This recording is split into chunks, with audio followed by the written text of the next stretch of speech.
Nya sian, nya the electric scooty.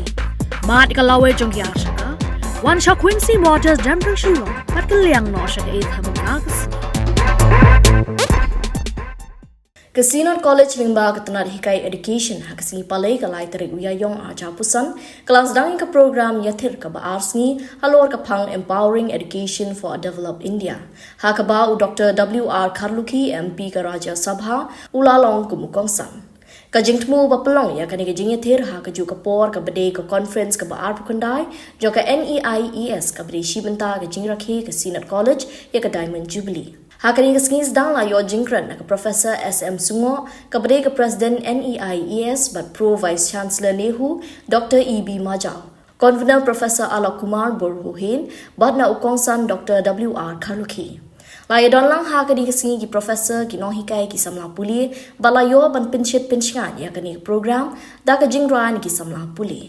This two-day national seminar and on the 29th annual conference, where the theme is on empowering education for a developed India, is a crucial platform for meaningful academic dialogue, fostering discussions that will contribute to the advancement of education in our nation.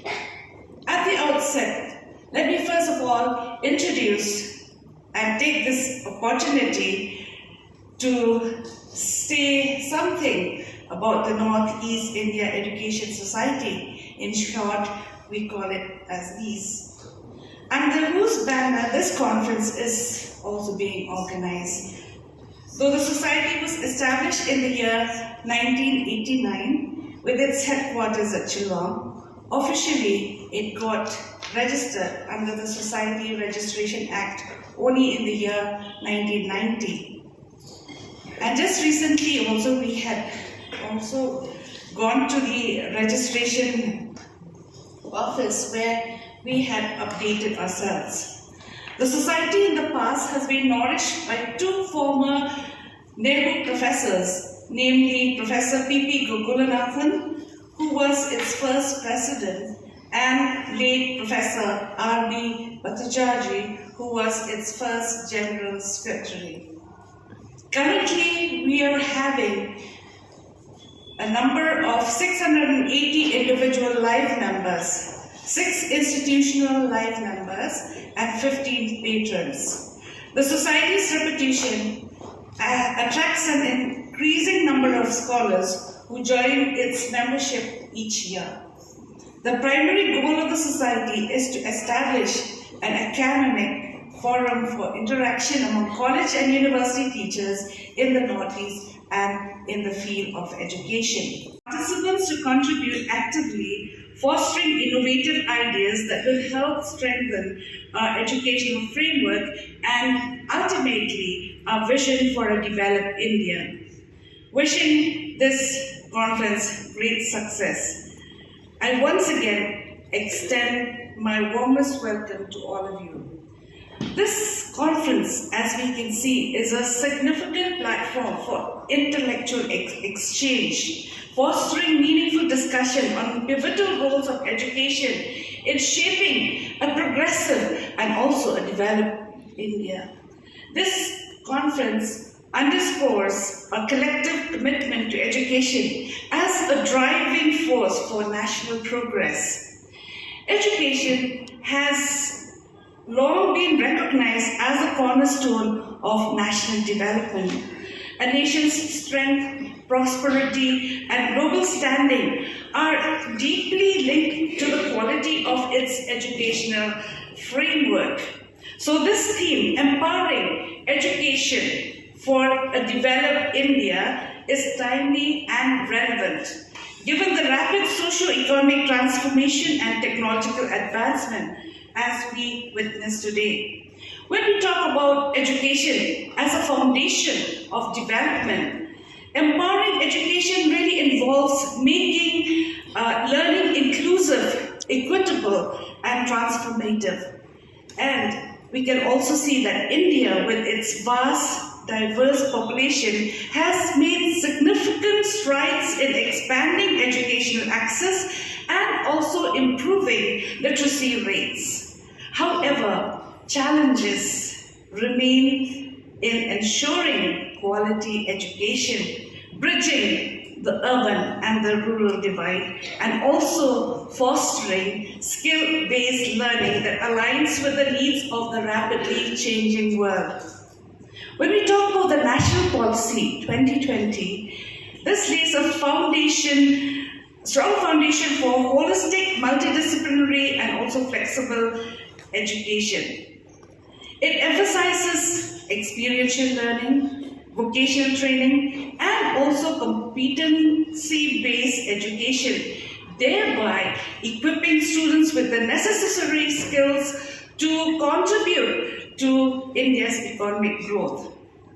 Now, when we talk about empowering education, I have identified 5 key aspects which we have to consider in this particular deliberation. One is inclusive and equitable education. Now we can see that education must be accessible to all, ensuring that learners, regardless of socio-economic background, gender, or geographic location, have equal opportunity to succeed. The emphasis should be on creating an inclusive learning environment where every child, every individual, including those from marginalized communities, differently abled learners, and tribal populations receive quality education. Addressing systematic barriers through policy reforms, scholarships, and also infrastructure development is also very crucial in this regard. Additionally, the integration of digital literacy and technology-driven learning can bridge educational gaps, especially in remote and also rural areas. We are united by this common goal to empower individuals who will not only excel in the chosen fields, but also contribute to building a stronger, more developed India through the power of education. Over the next 2 days, we will be exploring diverse range of sub-themes reflecting on the challenges and opportunities in the educational landscape. These include the policy innovations in education, technology and education, entrepreneurial education, global citizenship education, sustainable development goals, and artificial intelligence in education. These sub-themes reflect the critical pillars of educational transformation in India today, whether it is harnessing technology and AI, fostering entrepreneurial thinking, promoting sustainability, or ensuring inclusive education. Each session aims to provide insights that can shape policy and practice. We will host 5 technical sessions, providing a platform for deep discussions on these critical topics. With parallel sessions taking place all over the colleges, we aim to encourage dynamic interaction and knowledge sharing. As Plutarch wisely stated, the mind is not a vessel to be filled, but a fire to be kindled. Let us use this opportunity to ignite the new ideas, challenge and convictional thinking, and pave the way for meaningful, transformative education. Some of the conference highlights for these 2 days, day 1, will feature engaging paper presentations and discussions, providing a platform for many of our scholars to share their research and insight on various sub-themes. The session will culminate in thought-provoking panel discussion, which will be at 3 o'clock in day 1, featuring distinguished experts who will reflect on the key takeaway from the day and provide and explore solutions to pressing educational challenges.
theme of this seminar, Empowering Education for a Developed India.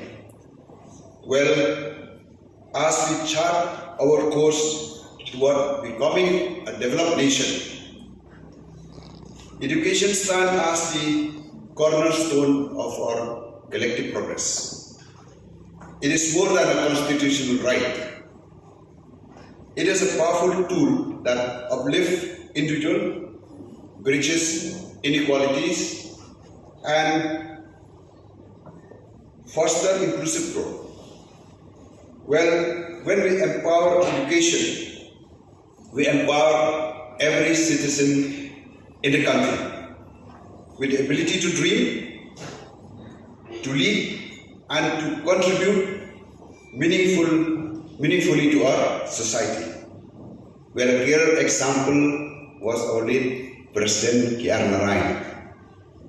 I think from a humble origin, it is because of education he became the President of India, and many in this country of ours. Well, university in the Western world do influence their government policies.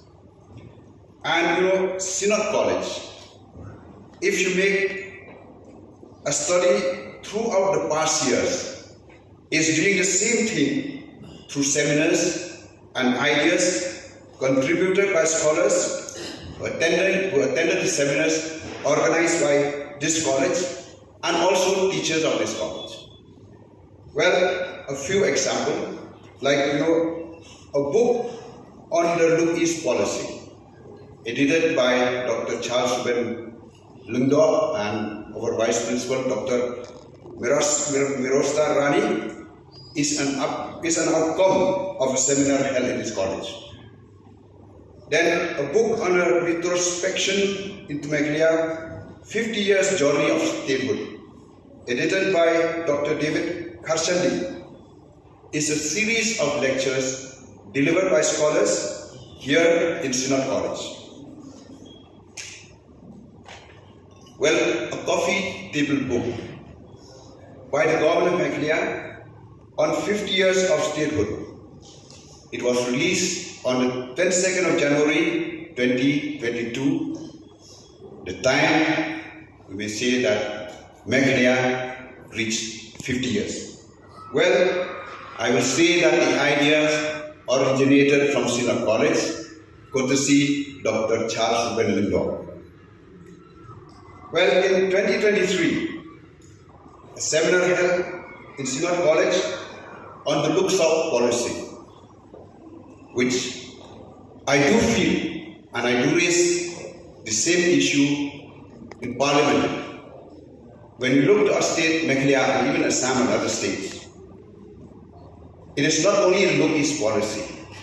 I think we should also see the Bangladesh, who is in the south of the Northeast. This Look South policy was organized by the Economic Department under the leadership of Dr. Iban Manswet and Dr. Iba Khongjo. Well, I was lucky. I met the Honorable Vice President. Well, he has given his consent for the releasing of this book.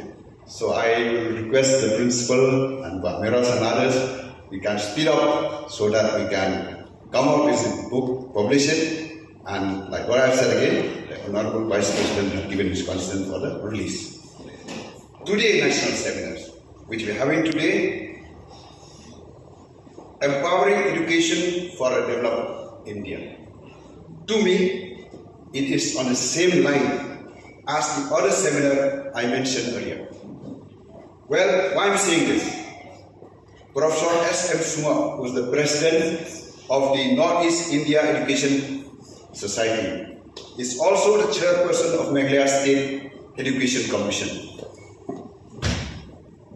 And I'm very sure that the ideas, suggestions, the deliberation coming out from our learned professors, scholars, and students, which will be coming out of this two-day seminars, will be guiding Professor Sumo and her team in finding ways that respond to our changing time and be of great help for the government in shaping its policy towards education in our state.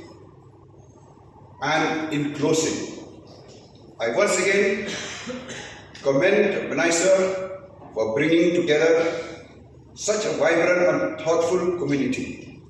Well, I wish this seminar every success, and I hope it will serve as a catalyst for lasting change in the field of education in our state.